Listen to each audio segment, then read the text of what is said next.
Hello बच्चों, मैं आज आपको क्लास 8 विषय हिंदी का 12वां पाठ के प्रश्न उत्तर करवाने वाला हूँ। तो 12वें पाठ का नाम है सुदामा चरित। तो चलिए स्टार्ट करते हैं। प्रश्न 1। सुदामा की दिन दशा देखकर श्री कृष्ण की क्या मनोदशा हुई?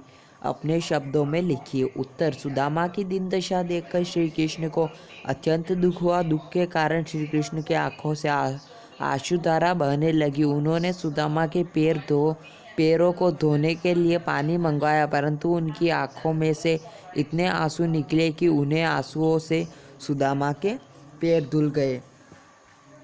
मैं आपको इम्पोर्टेंट प्रश्न ही करवाऊंगा जो कि आपके एग्ज़ाम में आएंगे। मैं फालतू प्रश्न इस वीडियो में नहीं करवाने वाला हूँ, पहले ही बता दूँ। दूसरा प्रश्न। पानी परात को हाथ छोए नहीं नैन के जल सो पग धोए। पंक्ति में वर्णित भाव का वर्णन अपने शब्दों में कीजिए। प्रस्तुत दोहे में यह कहा गया है कि श्री कृष्ण ने अपने बाल सखा सुदामा के आगमन पर पैरों को धोने के लिए परात में मंगवाया, परंतु सुदामा की दुर्दशा देखकर उनको इतना कष्ट हुआ कि आंसुओं से ही सुदामा के पैर धुल गए। अर्थात पारात में लाया गया जल व्यर्थ हो गया। तो आप उत्तर लिख लीजिए। मैं आपको प्रश्न 4 तक ही करवाऊंगा। 2 प्रश्न मैं छोड़ दूंगा क्योंकि वो 2 प्रश्न आपके एग्ज़ाम में नहीं आने वाले। गारंटी से बोल रहा हूँ, नहीं आने वाले। और आपको अगर कॉपी में लिखना हो तो इस वीडियो में तो नहीं होगा, दूसरे वीडियो चेक कर लीजिएगा। तीसरा प्रश्न। चोरी की बान में हो जो प्रवीणे का उपयुक्त पंक्ति कौन किसे कह रहा है? इस कथन की पृष्ठभूमि स्पष्ट कीजिए। इस उपलंग के पीछे कौन सी पौराणिक कथा है?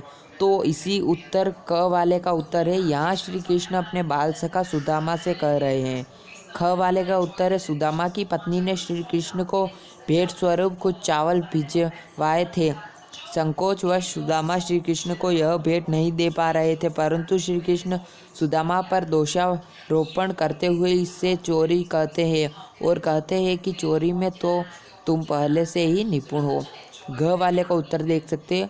ओ पालन के पीछे पौराणिक कथा है। श्री कृष्ण और सुदामा आश्रम में अपनी अपनी शिक्षा ग्रहण कर रहे थे। सुदामा और श्री कृष्ण ने जंगल में लकड़ियाँ एकत्र करने गए थे। गुरु माता ने उनके लिए चावल भिजवाए थे खाने के लिए, तो सुदामा ने श्री कृष्ण को बिना बताए चोरी छुपे चने खा लिए।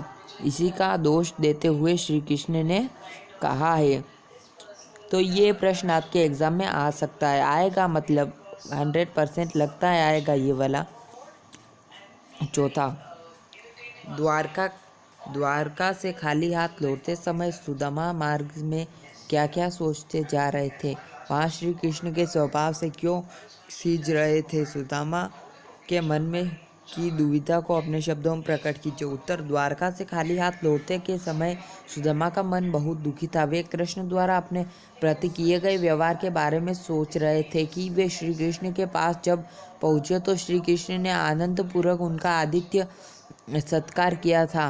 क्या वह सब दिखावटी था? वह कृष्ण के स्वभाव से सींच रहे थे, क्योंकि आदर सत्कार करके ही श्री कृष्ण ने सुदामा को खाली हाथ भेज दिया। यह तो कृष्ण के पास जाना ही नहीं चाहते थे, परंतु उनकी पत्नी ने उन्हें भेज दिया।